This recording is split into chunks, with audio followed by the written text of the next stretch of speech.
Vadodara municipal કોર્પોરેશનના municipal commissioner તરીકે આજે અરુણ મહેશ બાબુએ વિધિવત રીતે ચાર્જ સંભાળ્યો હતો. વડોદરા મ્યુનિસિપલ કોર્પોરેશનના તત્કાલીન મ્યુનિસિપલ કમિશનર દિલીપ રાણાની કમિશનર હાયર એજ્યુકેશન ગાંધીનગર ખાતે બદલી થતાં તેમના સ્થાને ઉત્તર ગુજરાત વીજ કંપનીના એમડી અરુણ મહેશ બાબુની નિમણૂક વડોદરા મ્યુનિસિપલ કમિશનર તરીકે થતાં આજે તેમણે વિધિવત રીતે સવારે તેમના હોદ્દાનો ચાર્જ સંભાળી લીધો છે. Deputy commissioner Ketan Joshi, city engineer Alpesh Majmudar, આરોગ્ય અમલદાર દેવેશ પટેલ, ચીફ એકાઉન્ટન્ટ સંતોષ તિવારી સહિતના ઉચ્ચ પદાધિકારીઓએ તેમનું સ્વાગત કર્યું હતું, જ્યાં કોર્પોરેશનના અધિકારીઓ તથા પદાધિકારીઓ મોટી સંખ્યામાં ઉપસ્થિત રહ્યા હતા. હોદ્દો સંભાળ્યા બાદ તેમણે મીડિયાના માધ્યમો સાથે વાતચીતમાં જણાવ્યું કે અગાઉના કમિશનર દિલીપ રાણાએ વિશ્વામિત્રી પ્રોજેક્ટ માટે મહેનત કરી છે. તે પ્રોજેક્ટને પ્રાધાન્ય આપવામાં આવશે અને ચોમાસામાં પાણી ભરાય નહીં તે રીતે વિશ્વામિત્રીનું આયોજન કરાશે. આ સાથે જ તેમણે વડોદરાના વિકાસમાં પ્રજાને સાથ સહકાર આપવા અપીલ કરી હતી. સૌપ્રથમ વડોદરાના નિવાસીઓ, વડોદરાના જનતા અને વડોદરાના મીડિયા સમક્ષ હું આજે ચાર્જ લીધા છે. વડોદરા સિટીમાં પહેલી વખત મારા અહીંયા ચાર્જ લેવાનું મોકો મળ્યું છે અને વડોદરા જિલ્લાની સાઈડમાં પણ, કારણ કે એના પહેલાં જ હું નોર્થ ગુજરાત અને સૌરાષ્ટ્રમાં કામ કરીને આવ્યા છે.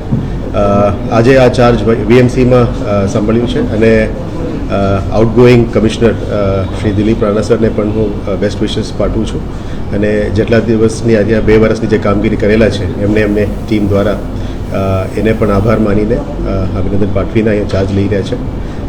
આજે વડોદરા સિટી અને મહાનગર પાલિકાનું કમિશનર તરીકે હું ચાર્જ સંભાળી રહ્યા છું. ત્યારે હું એક જ કહેવા માગું છું કે જે પણ કામ અત્યાર સુધી થયેલા છે વડોદરા મહાનગરમાં, આ કામને પણ પહેલાં ટીમ દ્વારા હું બધું બ્રીફિંગ લઈને આ કામને આગળ વધારવા માટે હું પ્રયત્ન કરીશ અને વડોદરાના જનતા માટે જેટલું સંવેદનશીલ કામ થઈ શકે આ બધાનું કરવા માટે હું પ્રયત્નશીલ છું.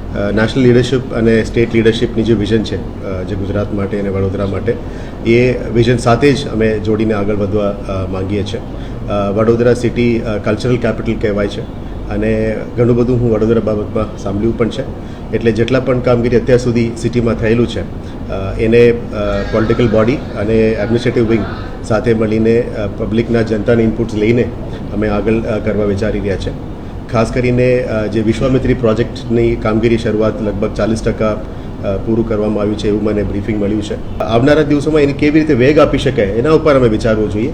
કોઈ ટિપ્પણી કરવાનું મારું ઈચ્છા પણ નથી, but we will do our best અને એવું કંઈ થયેલું હશે તો we will try to do more for Vadodara, જેથી કરીને આ બાકી 3 શહેરના લેવલમાં પણ કેવી રીતે પહોંચી શકીએ એના કરતાં આગળ વધવાનો પ્રયત્ન કરવાનું મારું ટીમ સાથે હું પરામર્શ કરીને આગળ વધવા. સિટીઝન્સ માટે મારે અપીલ છે, જે રીતનું મીડિયાના મિત્રો પ્રશ્ન પૂછતા હતા, આઈ રિક્વેસ્ટ સૌથી પહેલાં સ્વચ્છતા ઉપર અમે થોડું ફોકસ કરીએ કે કોઈ પાન ગલ્લાનીથી વધારે પાન થૂકે નહીં, દિવાલ ઉપર થૂકે નહીં, ટોયલેટ્સમાં થૂકે નહીં.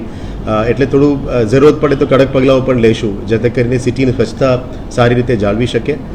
સેકન્ડ પ્રાયોરિટી જે પોટહોલ્સની, રોડ્સની આપણે કહેતા હતા, એ ઘણા બધા સિટીઝન્સની પણ કદાચ ફીડબેક છે. એટલે વી will try to do the best, જેટલા પોસિબલ અને શક્ય ખરું અમે વી will try to do the restoration of rods. And third is the drainage problems. એટલે ડ્રેનેજ ઉપર અને જેટલું પાણી નિકાલ કરવાનું છે, મને કહેવામાં આવ્યું છે કે ગાયકવાડ વખતનું જૂના ડ્રેનેજ સિસ્ટમ્સ બહુ સક્રિય છે, એને કેવી રીતે પુનર્જીવિત કરી શકે એના ઉપર જ કામ કરીશું. આઈ એમ નોટ ટેલિંગ અમે તોડીને બધું નવા બનાવીશું, પણ how do we activate those existing systems. સમાચારોના સતત અપડેટ માટે TNN ન્યૂઝને YouTube પર સબસ્ક્રાઇબ કરી બેલ આઇકોન પ્રેસ કરો અને અમારી સાથે જોડાયેલા રહો Facebook, Instagram અને Twitter ઉપર.